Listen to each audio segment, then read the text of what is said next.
শ্রীকান্ত গার্ডেনে আপনাদেরকে শুভেচ্ছা।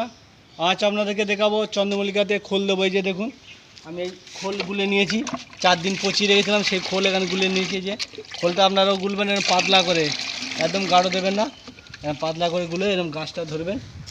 আমার এই বস্তা টবের এই গাছগুলো দিচ্ছি, মাঠেও দেবো, আপনাদের দেখাবো। এইভাবে বেশি বেশি করে দিয়ে দেবেন। এখন এই প্রতি সপ্তাহে একবার করে খুব পচা খোল দেবেন, দিলে গাছে গ্রোথটা হবে এবং কুঁড়িটাও ভালো আসবে, ফুল আসবে। এই গাছগুলো খোল দেবো সব। খোল যখনই দেবেন এরকম একটু বেলা 8টা 9টার দিকে খোল দেবেন, তাহলে ভালো রোদ উঠলে। এই যে প্রতি গাছের গোড়ায় এভাবে করে দিয়ে দেবেন, অল্প অল্প করে। পাতলা খোলটা আমি বারবার বলছি, খোলটা পাতলা করে গুলে নেবেন, পাতলা করে গুলে নিয়ে দেবেন। আর যদি পারেন এর সাথে একটু ফসফেট দিয়ে দেবেন। এই 20 লিটার জলেতে 2-4 চামচের ফসফেট দিয়ে দিলে তাহলে গাছটা শক্ত থাকবে, গাছ এদিক ওদিক আর হেলে পড়বে না, গাছ শক্ত থাকবে এবং শেকড়টাও ভালো হবে ফসফেটটা দিলে।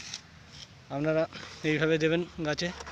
আর এই খোল দেওয়ার পরে যদি পারেন তো জল দিয়ে হালকা করে ধুয়ে দিলে ভালো, কারণ অনেকে ভুল করে গাছের পাতাতে খোল দিয়ে দেয়, পাতাতে খোল পড়লে পাতাগুলো চুঙে যেতে পারে। সেই জন্যে হালকা করে জল দিয়ে ধুয়ে দিলে গাছটা ভালো থাকবে।